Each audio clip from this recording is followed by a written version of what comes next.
Oh, cool.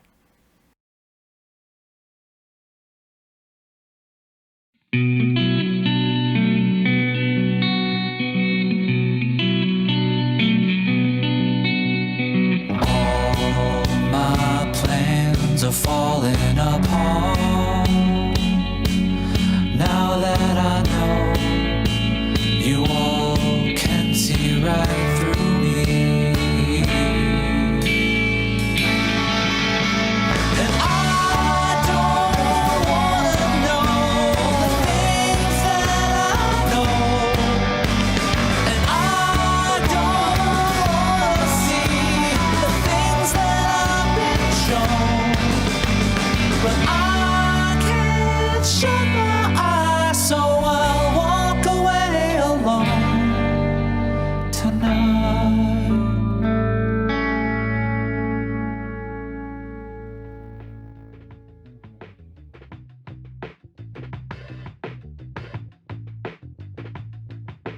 Star versus the forces of evil.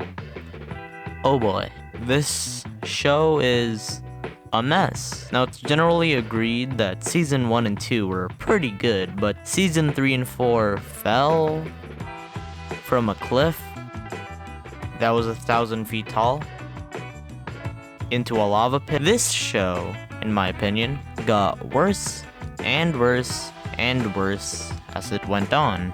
Now, don't get me wrong, there were a lot of things about the show that made it really good, but by the finale, I was incredibly disappointed. Instead of this being a full-length review of each aspect of the show, I'll just be noting the bests and the worsts of this show. Warning, this is an opinion. You don't have to smash that dislike button if you don't like an opinion. You should just leave a comment below of why you think my opinion is wrong. Anyways, the bests.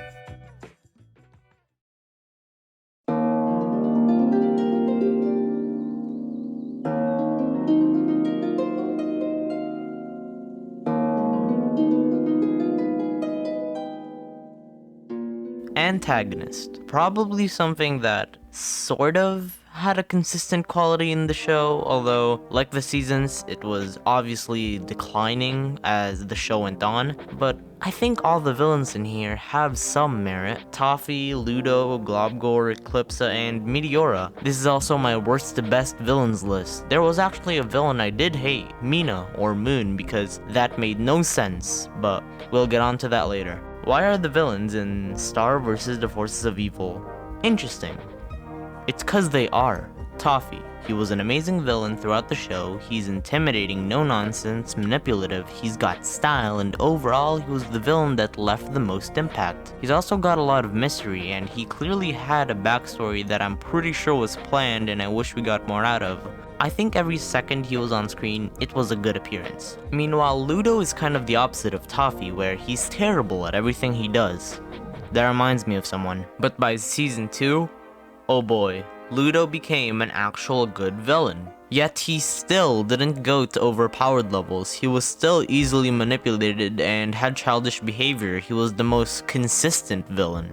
The other three I think are just okay. Globgor is charming and had some good moments. Eclipsa was also funny and not really a villain. She was more of a character I could tolerate, and Meteora was fine. I mean, she almost killed Ponyhead, so that automatically makes her a decent character. Another thing I liked was Tom Lucitor, aka the best Star versus character arc. The only person who was consistently likable, consistently grew, even in the latter seasons. He was basically Steve Harrington from Stranger Things, where he started out as a character who was garbage and didn't deserve his love interest. However, in later seasons, that love interest had no business of deserving him. We got to see an unlikable, single-dimensional character of a garbage ex-boyfriend turn into a mature and likable person. And it's very rare for Star Versus to have mature characters, trust me. The early season plot, aka episode set list. This was interesting. This had stakes. I think if the Battle of Muni was the finale to Star Versus, I'd actually rate the show a strong 8 to a light 9, but oh boy, what happened later was a not good. Anyways,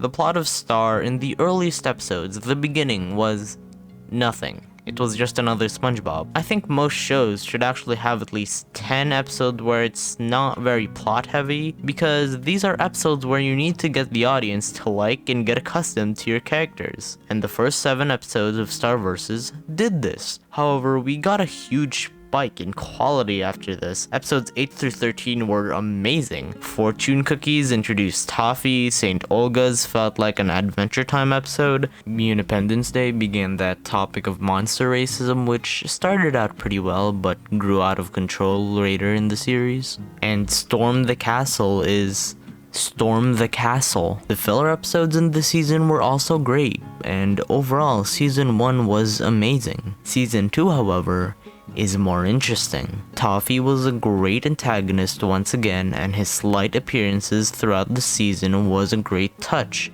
Bullfrog had a great character arc in the season. Ludo became a way more interesting character. We got Bon Bon the Birthday Clown, we got Star Crushed, we got Running with Scissors, and more amazing episodes. The story kept you interested, and the filler episodes weren't abundant. Overall, epic season, and I was looking forward to the future. Lastly, I want to talk about the animation of the show in season 1 and 2. Wow, was it really vibrant and moving and expressive and amazing, and I don't have any more adjectives other than amazing, and it was pretty good. I did notice season 1 had better animation than season 2, but again, if you look at the 2 intros for Starverses, it's as easy as night and day.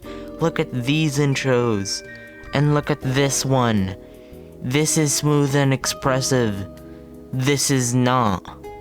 Well, now that we've covered the best, and by the way, there is more stuff I like about the show, and there is even stuff I like about season 3 and 4. For example. Anyways, here are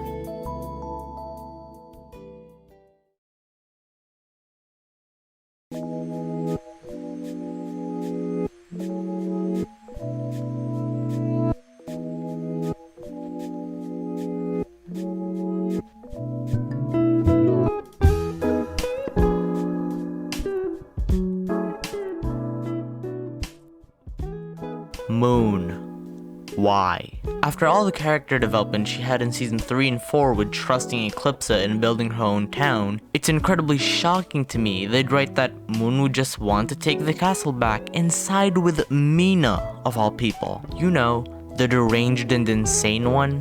Oh, and by the way, Moon and Rivers is the best ship in the show, and Rivers is the most consistently funny character throughout the show. I'm going to get that man some meat! He is a king, for corn's sake! He's a vegetarian. Fine! I'll get him some chicken. Wait, did I just mention the ships? Oh no.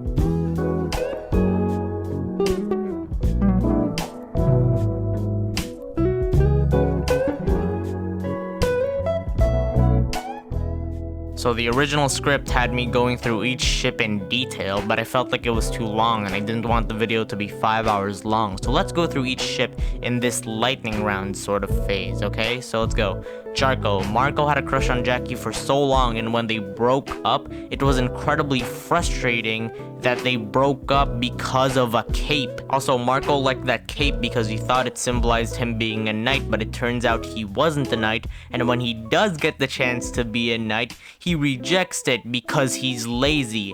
Wow, good job, Marco, for breaking up a ship for no good reason. The thing is, it was a good ship. Marco and Jackie had good chemistry, but it crashed and burned in the end.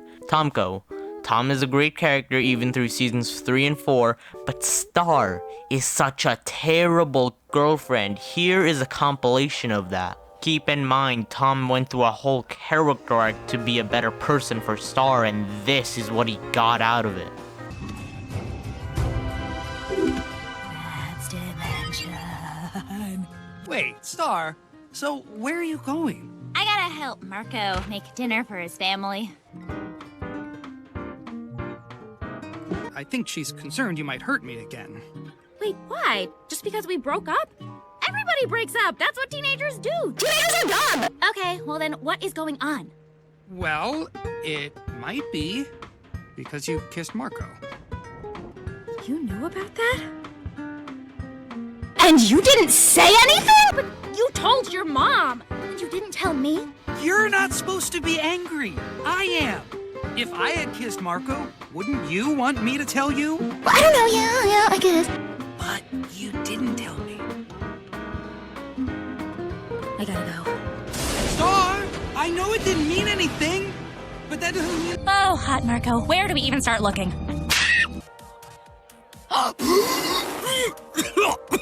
Star? Tom! What did I do? You're an elevator whistler. You were doing that little thing we talked about. That little stretchy yoga thing in public that I hate. So, what? We just dump on Tom now? Is that it? Tom, would you mind translating for us? I don't speak Severing Stone. Ugh, you didn't circle anything. Isn't there anywhere in here that looks cool? Well, Tom, it's just... No, I really don't know where to go or what to do. Star, you're acting like you don't want to go. You do want to go, don't you?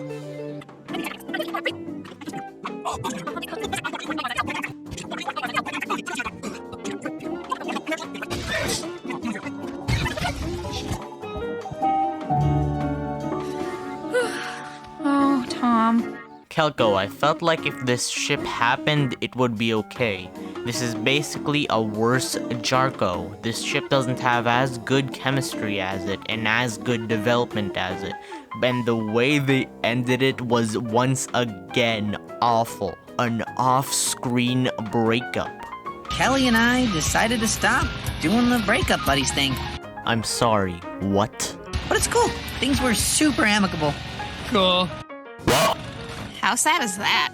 My breakup buddy broke up with me. This is by far the laziest way to end a ship, and it completely offends the audience. Some might think, oh, an off-screen breakup, that's good because it happens all the time in real life, it's realistic. But would you want something to be realistic? Or good? And lastly, Starco, the relationship between two characters the writers ruined through the whole shipping drama phase of the show. And I said in the original recording that, maybe the writers couldn't write a good enough plot since they were writing Star as they forwarded production, so they decided to focus on some dumb shipping drama through most of the show's later seasons. Anyways, in the finale, they tried to make Starco seem like this oh-so-great relationship when it was canonically established like 3 episodes ago. This is also a very fan-driven ship, and this proves that the creators really only did Starco because the fans wanted to.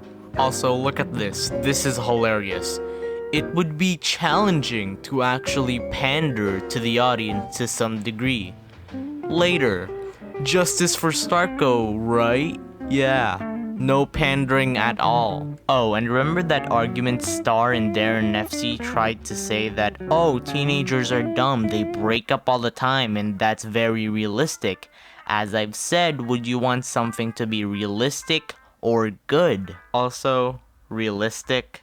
I don't think so, sis. Star breaks up with someone, gets together with someone else, and that someone else did the same thing twice. And then Star and Marco decide to abandon their lives, their families, everything, just to say, yeah, this relationship established 3 episodes ago is worth dying for. Very realistic. Okay. I think we're almost done complaining. I want to talk about one last thing. The ending.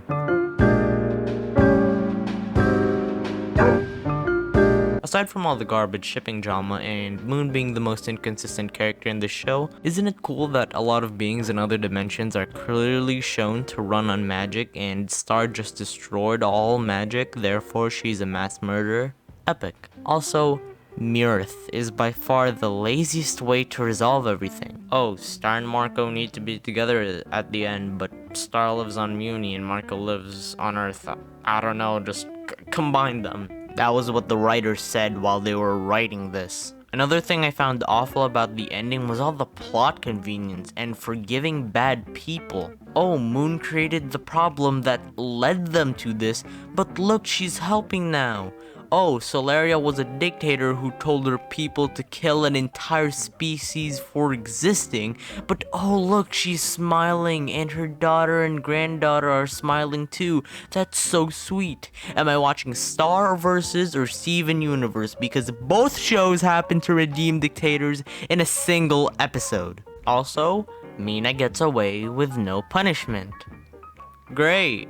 In terms of plot convenience, oh, Meteora happens to go into butterfly form and she happens to know how to do the whispering spell. Also, what happened with Marco being stabbed? Also, why is pudding the solution to everything? Also, isn't it convenient that Ponyhead can still fly even though Star destroyed all magic? Also, Mirth has obvious negative implications because I don't think the government would be too happy that an entire kingdom is suddenly placed where it is. I also think the monster racism and genocide, which was the reason they destroyed magic, would probably get worse on Earth, you know, but oh, Star and Marco get together. It's all okay, guys. It's all gonna be good.